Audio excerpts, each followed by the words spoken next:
आसण लोए लोए भंडार, जो किछ पाया सो एका वार। कर कर वेखै सिरजनहारे, नानक सचे की साची कार। आदेश तिसे आदेश, आद अनील अनाद अनाहत, जुग जुग एको वेस। उस अनादि अनील दे आसन हर भवन विच हैं। आसन लोए लोए भंडार, हर लोक दे हर भवन दे जमीन दे हर खिते जिथे तक भी निगाह जांदी है और निगाह तो परे दी असीम दुनिया, हर थां उस परिपूर्ण परमात्मा दा आसन है। ऐसा नहीं कि वो रेत दे जरियां दे च है, हाथी दे च नहीं, कीड़ी दे च है, पक्षियां दे च नहीं। गुरु गोबिंद सिंह जी महाराज दा फरमान, हस्ती कीटी त्रिलो आदम, एक अखंडत बसे अनादम। वो जो अनादि है, वो जो अखंड ज्योतिमान है, व्यापक है, और उसका आसन हर थां ते, हर भवन विच है, हर लोक विच है। पर चूंकि उसका आसन व्यापक है, उहदे भंडारे भी व्यापक ने। उहदा भंडारा हर भवन विच है, हर लोक विच है, हर थां ते मौजूद है। जिथे जीव जीवन मौजूद है, उत्थे जीवां दा रिज़िक भी मौजूद है, वरना जीव रह ही नहीं सकते सन। तो भंडारे उसते हर थां ते ने। पर साहिब कहंदे ने सब तो वड्डी महान गल यह है कि जो कुछ पाया सो एका वार। उन्हें अपने भंडारियां च जो कुछ पाया है, इक्को ही दफा पा दिता है। युगा युगांतरां तो जीव कढ़ रहे ने, ईश्वर दा भंडारा मुक नहीं रहा। तेल कढ़िया जा रहा है, लोहा कढ़िया जा रहा है, कोयले कढ़े जा रहे हैं, खनिज पदार्थ कढ़े जा रहे हैं, और धरती दे चों तरह तरह के खाद्य पदार्थ, साग सब्जियां अन्न इत्यादि सब कुछ धरती दे चों उपज रहा है। लेकिन ये भंडारे धरती दे अजे तक मुक्के नहीं। इस तरह का आखण का जो सतगुरुदेव जी महाराज का प्रयोजन है, वो ये कि मनुख नूं उंज ते बेशुमार चिंतावां होंदियां ने, लेकिन सब तो अधिक सिरमौर चिंता हुंदी है रिज़क दी। रिज़क मैनू अज मिलिया है, कल मिलना है या नहीं। तो कल सिर्फ मनुख दी दुनिया च है, पशु पंखियां दी दुनिया च नहीं है। कल दी चिंता भी सिर्फ मनुख नू है, पशु पंखियां नू नहीं। ते कल दी चिंता दे च भी सिरमौर चिंता है रिज़क दी। अज मैनू रिज़क मिले है, कल मिलना है कि नहीं। इस वास्ते देखण दे च आया है, मनुख दी सारी जिहड़ी भटकना है, उहदे पिछे आखिया जांदा है कि भटकना दो रोटी दी है। अगर मनुख एक मुल्क तो दूसरे मुल्क जांदा है, तो कहंदा है मैं रोटी कमाण लई एक मुल्क तो दूसरे मुल्क, एक शहर तो दूसरे शहर, एक पिंड तो दूसरे पिंड जा रहे हैं। लेकिन रोटी तो भी कुछ अहम पदार्थ ने, लाजमी ने, जरूरी ने, जैसे कि पानी, जैसे कि हवा। कदी किसी मनुख तो यह नहीं सुनिया भी मैं हवा कमाण लई एक मुल्क तो दूसरे मुल्क जा रहे हैं, पानी कमाण लई एक शहर तो दूसरे शहर जा रहे हैं, भाई रोटी कमाण लई मैं एक मुल्क तो दूसरे मुल्क जा रहे हैं। ये सारी भटकन रोटी नाल ही जोड़ी गई। इहदे कुछ तथ्य सतपुरुषां दे सामने आए अपने ढंग नाल, तां उन्हां ने विधाते दिते गिले भी कीते ने। गिले करन वालियां दे चों राजयोगी भरतरी, कवि सुंदर, पंडित गुलाब सिंह जी महाराज और इसी पद्धर दे होर अनेका महापुरुषां ने ईश्वर नूं कह दिता है कि हे प्रभु, उंज ते तू निर्दोष है, पर रिज़क दे पख दे च असीं तैनूं निर्दोष नहीं मन सकदे, दोषी तू ही है। असीं ते अनीति करदे ही हां, पर एक अनीति तैथों भी हुई है। बड़ा सुंदर जिक्र कीता है राजयोगी भरतरी ने। वो कहते ने, हे परिपूर्ण परमात्मा, नागों का आहार ब्यार, माटी कीनो मुख चार, उदम न हिंसा वार, सुख सदा होए है। तू सरप बनाए, होर इस तरह दे कीड़े मकोड़े बनाए, ते जिन्हां दा रिजक बना दिता मिट्टी, वो मिट्टी फक लेंदे ने। 6-6 महीने खुड दे च सप बैठा रहिंदा है, अंदर ही पिया रहिंदा है। मिट्टी फकी जा रहा है ते पवन दे च जिहड़ी पानी दी नमी है इनू ही वो पी लैंदा है। और इस ढंग नाल 6 महीने एक थां ते पिया होया भी वो तृप्त रहिंदा है। राजयोगी भरतरी कहंदे ने, ऐसा जहरीला जानवर जो तेरा रिजक प्राप्त करके अपने अंदर जहर वधांदा है ते वधी हुई जहर दे नाल फिर किसी नूं डंग मारदा है ते अगले नूं मौत ते घाट उतारदा है, ऐसा खतरनाक ये जानवर, ते उस दे उत्ते तेरी इतनी दया, इतनी बख्शिश कि उसदा रिजक हर थां ते मौजूद है। सप नूं अपना रिजक लभण लई भटकण दी लोड़ नहीं, क्योंकि मिट्टी हर थां ते मौजूद है, खाक हर थां ते मौजूद है, ते खाक ही उसदा मुख भोजन है। जैसे मनुख दा मुख भोजन ते अन्न है, बाकी तरह तरह दियां साग सब्जियां होर अनेकां पदार्थ ने, ये किसे हद तक भोजन दे नाल सहायक ने। मूल भोजन ते मनुख दा अन्न है।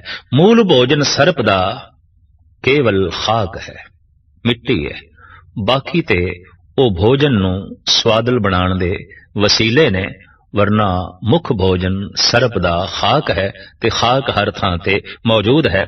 तो भरतरी कहंदे ने, नागों का आहार ब्यार, माटी कीनो मुख चार, उदम ना हिंसा वार, सुख सदा होए है।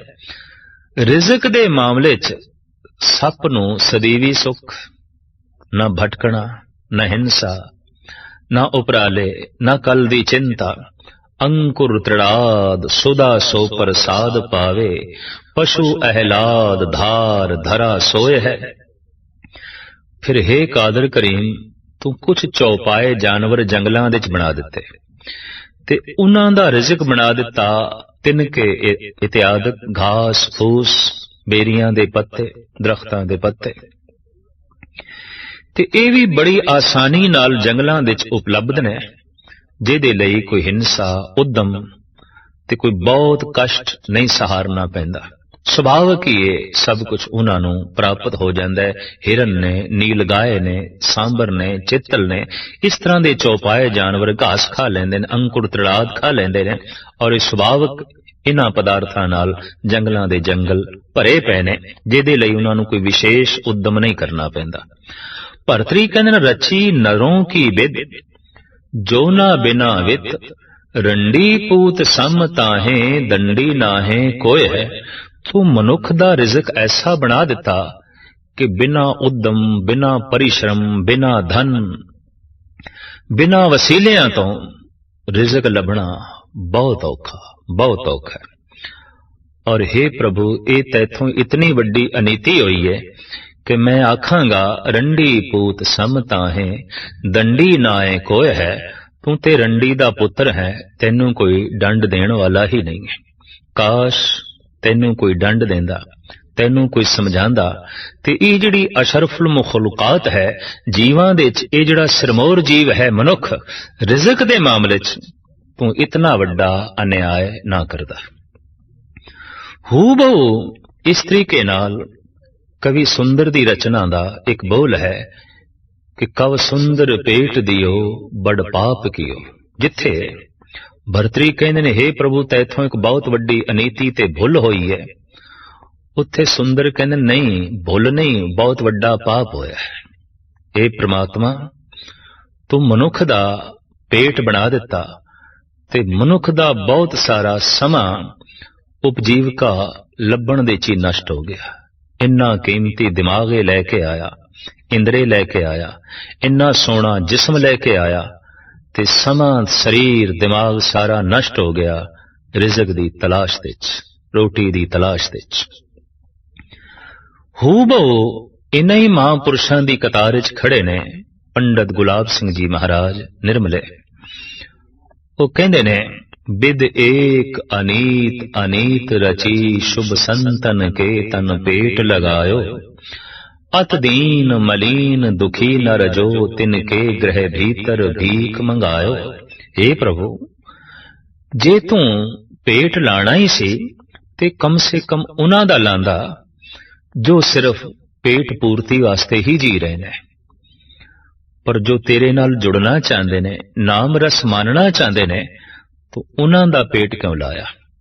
ये तैथों बहुत वड्डी अनीति हो गई। और इस अनीति दा सदका इन्हां महापुरुषां नूं कई दफा उन्हां दे अगों दस्त फैलाने पैंदे ने, जो अत दीन मलीन दुखी नर जो मैले ने, दुखी ने, चंडाल बिरती दे ने और अध्यात्मक दल दी कोई सूझ समझ रखण वाले नहीं, ते उन्हां दे जेर असर रह जाना पैंदा है, खामोश रह जाना पैंदा है। तो पंडित गुलाब सिंह जी महाराज कहंदे ने, एक बहुत वड्डी अनीति हो गई तैथों। गुरु नानक देव जी महाराज की दृष्टि च इस मसले नूं लईए, जिहड़ा प्रभु आख्या जांदा उन्हें पंछियां ते दया कीती, पशुआं ते दया कीती, सप्पां ते दया कीती, ते उन्हां दा रिज़क आम बना दिता। इस ढंग नाल मनुख दा रिज़क उसने क्यों नहीं बनाया? तो साहिब कहंदे ने, करोपी नहीं, ये सब तो वड्डी बख्शिश है। सप दी जिंदगी ते कौन रशक करेगा, क्योंकि रिज़क तो निश्चिंत है। इस वास्ते 6-6 महीने इक्को ही खुड च पिया रहिंदा है। अगर मनुख इस ढंग नाल निश्चिंत हो जांदा तो संसार बेरौनक होना सी। ये भी किसी पहाड़ की कंदरा च पिया रहिंदा और उस तरह ही पिया रहिंदा जिवें खुड्डां दे च बैठे ने सप। इन्हें कुछ तामीर नहीं करना सी, इसने कुछ बनाना नहीं सी। ये रेलां, मोटरां, गड्डियां, ये फलक बोस इमारतां, ये दर्शन, फिलसफा, कविता, संगीत और इस तो इलावा ज्ञान, विज्ञान, साहित्य, कला, ये तरह तरह का जो जन्म होया, मनुख नूं पिछे धक्का मारिया रिज़क ने। ते जिस रिज़क ने धक्का मार के मनुख तो इतनियां सुंदर वस्तुआं बना लईयां, संसार नूं इतना सोहना, सुंदर ते मुनव्वर बना लिया, और उसारू कम मनुख ने कीती। इस तरह की बिखमता नाल प्राप्त हुई रोटी रब दा सराप नहीं, उहदी बख्शिश है, उसदी रहमत है। वरना मनुख ने कुछ उद्यम ही नहीं करना सी। ते मनुख आया सी उद्यम करने लई, ते ये उद्यम तां कर सकदा सी कि इहदा रिज़क थोड़ा औखा बना दिता जांदा, इहदा रिज़क थोड़ा सख्त बना दिता जांदा। इनू रिज़क अपना तलाश करना पैंदा, ते रिज़क नू तलाश करने दे आधार दिते ये जगत दी तामीर कर सके परिपूर्ण परमात्मा ने। इस वास्ते ये मसला थोड़ा औखा बनाया। वरना रोटी नालों ज्यादा लाजमी है पानी। देखण विच आया जगत विच जिन्हां लोकां ने मरण वर्त रखे, वो 74 दिन तक बिना अन्न तो रह गए।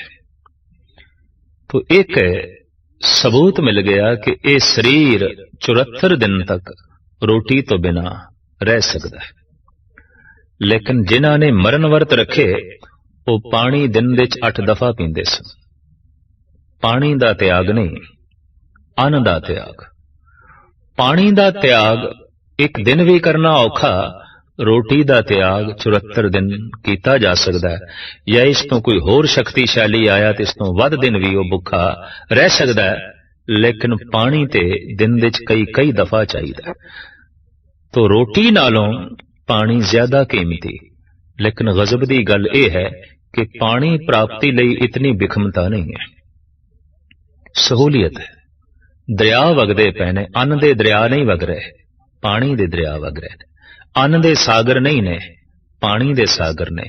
आसमान तो अन्न दी बरखा नहीं आउंदी, पानी दी बरखा है। इतना पानी, चारों पासे इतना पानी, पानी दे सरोवर, पानी दियां झीलां, पानी दे दरिया, पानी दा सागर। एक गल स्पष्ट हो गई कि मनुख नूं रोटी नालों ज्यादा लाजमी चाहिए पानी, ਤੇ ਪਾਣੀ ਆਮ ਪਰਿਪੂਰਨ ਪ੍ਰਮਾਤਮਾ ਨੇ ਬਣਾ ਦਿੱਤਾ। ਉਂਝ ਵੀ ਵੈਦਿਕ ਗ੍ਰੰਥ ਕਹਿੰਦੇ ਨੇ ਕਿ ਮਨੁੱਖ ਦੇ ਸਰੀਰ ਵਿੱਚ 80% ਪਾਣੀ ਹੈ ਔਰ ਮੂਲ ਪਾਣੀ ਹੈ, ਪਾਣੀ ਪਿਓ ਹੈ। ਸਾਹਿਬ ਗੁਰੂ ਨਾਨਕ ਦੇਵ ਜੀ ਮਹਾਰਾਜ ਨੇ ਪਾਣੀ ਨੂੰ ਪਿਤਾ ਕਿਹਾ ਔਰ ਇਹ ਸਰੀਰ ਵਿੱਚ 80% ਦੀ ਤਾਦਾਦ ਵਿੱਚ ਮੌਜੂਦ ਹੈ। ਲੇਕਿਨ ਪਾਣੀ ਕਮਾਉਣ ਲਈ ਇਤਨੀ ਵਿਖਮਤਾ ਨਹੀਂ, ਇਤਨਾ ਕਸ਼ਟ ਨਹੀਂ। ਹੋ ਸਕਦਾ ਹੈ ਕੋਈ ਯਤਨ ਕਰੇ ਕਿ ਪਾਣੀ ਤੋਂ ਬਿਨਾਂ ਵੀ 2-4 ਦਿਨ ਰਹਿ ਜਾਏ। ਜੈਸੇ ਰੋਜ਼ਿਆਂ ਦੇ ਦਿਨਾਂ ਵਿੱਚ ਮੁਸਲਮਾਨ ਇੱਕ ਦਿਨ ਤੇ ਰਹਿ ਹੀ ਜਾਂਦੇ ਨੇ। ਉਹ ਜੋ ਰੋਜ਼ਾ ਰੱਖਦੇ ਨੇ, ਅੰਨ ਦਾ ਵੀ ਤਿਆਗ ਹੈ, ਪਾਣੀ ਦਾ ਵੀ ਤਿਆਗ ਹੈ। तो एक सबूत मुहैया हो गया कि एक दिन लई कम से कम 12-14 घंटिਆਂ ਲਈ ਪਾਣੀ ਦਾ ਤਿਆਗ ਕੀਤਾ ਜਾ ਸਕਦਾ ਹੈ, ਇਸ ਤੋਂ ਜ਼ਿਆਦਾ ਨਹੀਂ। तो ਦੇਖਣ ਵਿੱਚ ਆਇਆ ਹੈ ਕਿ ਪਾਣੀ ਨਾਲੋਂ ਜ਼ਿਆਦਾ ਲਾਜ਼ਮੀ ਤੇ ਸਰੀਰ ਲਈ ਜ਼ਰੂਰੀ ਹੈ ਪਵਨ, ਹਵਾ। ਤੇ ਹਵਾ ਤੋਂ ਬਿਨਾਂ ਤੇ ਮਨੁੱਖ ਇੱਕ ਸੈਕਿੰਡ ਵੀ ਨਹੀਂ ਰਹਿ ਸਕਦਾ। पानी तो बिना 16-17 घंटे रह जाएगा, अन्न तो बिना 2-3 महीने रह जाएगा, पर हवा तो बिना ते 2-3 सेकंड भी नहीं रह सकेगा। और ये परिपूर्ण परमात्मा ने व्यापक बना दी। पानी दे दरिया किधरे किधरे हैं, किधरे किधरे नहीं। सरोवर व्यापक नहीं, सागर व्यापक नहीं, लेकिन हवा व्यापक है। सागर दे तल ते, जमीन दे तल ते, दरियावां दे तल ते, गजब के हर थां दे उत्ते ये पवन व्यापक क्यों कि एक सैकंड वास्ते भी अगर पवन ना होवे तो मनुख दा अंत हो गया। और उंज भी कहंदे ने कि फलाने मनुख दे अंदर हवा श्वास चलने बंद हो गए, प्राणा दा अंत हो गया। जिंदगी ते एक दम दी है, जिंदगी ते श्वास दी है। तो कोई मनुख हवा कमाण लई किधरे नहीं जांदा, हवा मुफ्त विच मिल रही है। पानी करीबन करीबन मुफ्त ही है जो मनुख दी झोली च विधाते ने पाया, अन्न मुफ्त विच नहीं पाया। इहदे लई भज दौड़ करनी पैगी। पर यह भज दौड़ कोई उस परमात्मा दी अनीति नहीं, पाप नहीं, करोपी नहीं। ये भज दौड़ इस वास्ते है कि मनुख कुछ कर सके। इहदे हथ इस ढंग नाल बनाए ने कि कुछ सुंदर तामीर कर सकता है, और करेगा तां जे इस दे अंदर रिज़क दे वास्ते भज दौड़ होवे। साहिब कहंदे रिज़क लई भज दौड़ तू जरूर कर, लेकिन रिज़क दी चिंता ना कर। ना कर चिंत, चिंता है करते। तू कृत है, परमात्मा करता है, ते चिंता करते नूं करन दे। कृत क्यों चिंता करे। असी प्रभु दे मुसाफिर खाने च बैठे हाँ, उहदे मेहमान हाँ। रहना असी ढंग नाल है, ये साडी जिम्मेवारी। बाकी जिम्मेवारी ते उस परमात्मा ते, उस मालिक ते।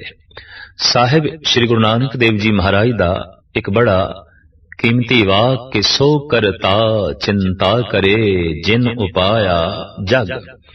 तू चिंता करन लई नहीं है, तू चिंतन करन लई है।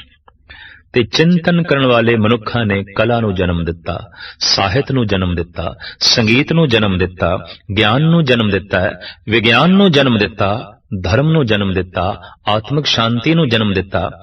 पर जो चिंता दे ग्रसे रहे, उन्होंने एक ते संसार नू कुछ दिता नहीं, दूसरा अपना तन भी एवें गवाया, अपना समा भी एवें बर्बाद किया। गुरु अर्जन देव जी महाराज फरमान करते ने कि मनुख चिंतन ना करके चिंता ही करता है, जिस कारण करके अपनी महानता गवा बैठता है। और करीबन करीबन इस श्रेणी दे बहुती दुनिया आ जाती है चिंता करन वाली। साहिब कहंदे ने चिंतत ही दिसे सब कोय। मैं जिथे तक देखदा चिंता ही चिंता। चिंतातुर मनुख दिस पेगा, फौरन पता चलता है किसी चिंता दे च। ते चिंता दे पिछे मूल आधार रिज़क दा ही हुंदा है, होर कुछ आधार नहीं। किधरे मेरा जीवन नष्ट ना हो जाए, किधरे मेरे जीवन दे जिहड़े आधार ने ये खो ना जान। तो इस ढंग दी चिंता, वासना, कामना, भविष्य, कल, ਇਹ ਸਾਰਾ ਬੋਝ ਮਨੁੱਖ ਦੇ ਦਿਲ ਦਿਮਾਗ ਦੇ ਉੱਤੇ ਪੈ ਜਾਂਦਾ ਹੈ। ਸਾਹਿਬ ਕਹਿੰਦੇ ਇਸ ਦਾ ਇੱਕ ਇਲਾਜ ਹੈ, ਚਿੰਤਤ ਹੀ ਦੀਸੇ ਸਭ ਕੋਏ, ਚੇਤੇ ਏਕ ਤਹੀਂ ਸੁਖ ਹੋਏ। ਜੇ ਬੰਦਾ ਇੱਕ ਦਾ ਚਿੰਤਨ ਕਰੇ ਤਾਂ ਫਿਰ तमाम ਚਿੰਤਾਵਾਂ ਦਾ ਅੰਤ ਹੋ ਜਾਂਦਾ ਹੈ, ਔਰ ਉਸ ਦੇ ਚ ਰਿਜ਼ਕ ਦੀ ਚਿੰਤਾ ਵੀ ਦਿਲ ਦਿਮਾਗ ਤੋਂ ਲੈ ਜਾਂਦੀ ਹੈ, ਤੇ ਮਨੁੱਖ ਇੰਜ ਹੁੰਦਾ ਹੈ ਜਿਵੇਂ ਕਮਲ ਦਾ ਫੁੱਲ ਸੁਗੰਧਿਤ ਹੋ ਜਾਂਦਾ ਹੈ, ਹੌਲਾ ਹੋ ਜਾਂਦਾ ਹੈ। ਸਾਹਿਬ ਸ਼੍ਰੀ ਗੁਰੂ ਨਾਨਕ ਦੇਵ ਜੀ ਮਹਾਰਾਜ ਦੇ ਵਾਕ, ਪ੍ਰਿੰਦੇ ਨਾ ਗਿਰਹਿ ਜ਼ਰ, ਦਰਖਤ ਆਬ ਆਸ ਕਰ, ਦਿਹੰਦ ਸੋਹੀ ਏਕ ਤੂੰ ਹੀ, ਏਕ ਤੂੰ ਹੀ। ਸਾਹਿਬ ਕਹਿੰਦੇ ਮੈਂ ਕਿਉਂ ਚਿੰਤਾ ਕਰਾਂ, ਮੈਂ ਦੇਖਦਾ ਜਿਤਨੇ ਤੂੰ ਪੰਛੀ ਬਣਾਏ ਸਭ ਨੂੰ ਰਿਜ਼ਕ ਮਿਲਦਾ ਹੈ, ਜਿਤਨੇ ਤੂੰ ਦਰਖਤ ਬਣਾਏ ਸਭ ਨੂੰ ਰਿਜ਼ਕ ਮਿਲਦਾ, ਉਹਨਾਂ ਨੂੰ ਪਾਣੀ ਮਿਲਦਾ, ਉਹ ਖੜੇ ਨੇ। ਜੰਗਲਾਂ ਦੇ ਜੰਗਲ ਭਰੇ ਪਏ ਨੇ ਦਰਖਤਾਂ ਨਾਲ, ਉਹਨਾਂ ਨੂੰ ਕੱਲ ਦੀ ਚਿੰਤਾ ਨਹੀਂ ਕਿ ਪਾਣੀ ਦਾ ਸਟਾਕ ਕਰ ਲਈਏ, ਤੇ ਪੰਛੀਆਂ ਨੂੰ ਕੱਲ ਦੀ ਚਿੰਤਾ ਨਹੀਂ ਕਿ ਅੰਨ ਦਾ ਗੋਦਾਮ ਭਰ ਲਈਏ, ਦਾਣੇ ਦੁਣ ਕੇ ਭਰ ਲਈਏ, ਪਤਾ ਨਹੀਂ ਅੱਜ ਮਿਲਿਆ ਕੱਲ ਮਿਲਣਾ ਹੈ ਕਿ ਨਹੀਂ। ਇਸ ਤਰ੍ਹਾਂ ਦੀ ਬੇਹੂਦਾ ਚਿੰਤਾ ਸਿਰਫ ਮਨੁੱਖ ਕਰਦਾ ਹੈ, ਪਤਾ ਨਹੀਂ ਅੱਜ ਮਿਲਿਆ ਕੱਲ ਮਿਲਣਾ ਹੈ ਕਿ ਨਹੀਂ। तो कल मिलना है कि नहीं, इदा मतलब है आज रब है, पता नहीं कल रब होवेगा कि नहीं। आज परमात्मा है, पता नहीं कल परमात्मा होवेगा कि नहीं।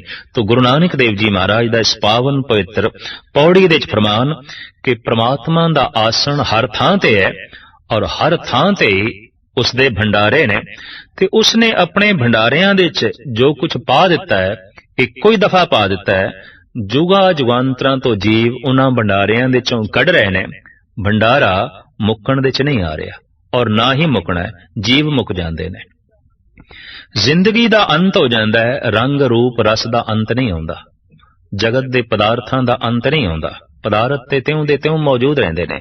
मनुख दा अंत हो जांदा है, और इस तो मनुख अगर सिखिया लवे तो एक गल स्पष्ट हो गई, रिज़्क मौजूद है, जन्म तो पहले मौजूद है। गुरु अर्जन देव जी महाराज कहते ने, प्रथमे माखन पाछे दूध, मैलू कीनू साबद सूद।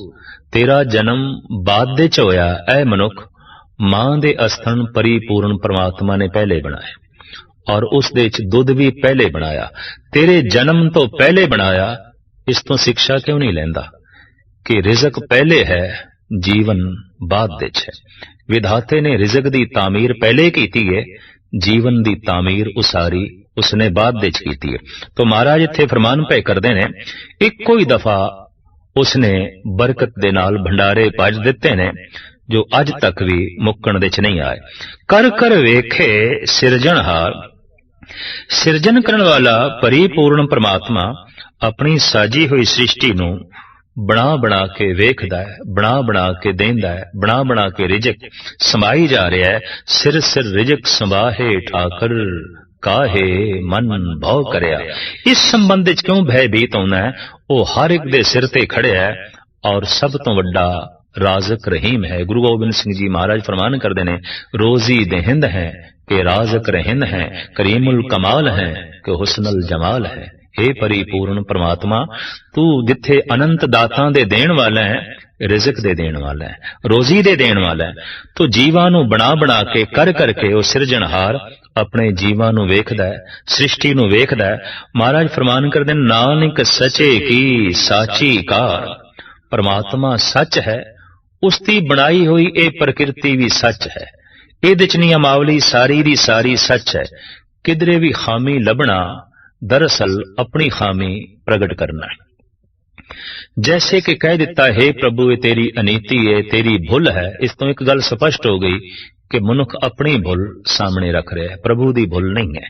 महाराज कहते नानक सचे की साची कार, उसने ते जो कुछ कीता है वो सच है, और उसकी कार भी सच्ची है। उस दे विच भुल लभनी बहुत औखी गल है, किसी चीज दे च भी त्रुटि नहीं, हर चीज अपने आप दे च मुकम्मल है, संपूर्ण है, और संपूर्णता दे नाल ही उस परिपूर्ण परमात्मा ने टिका के रखी है, और उस दे बकायदा वसाइल बनाए ने।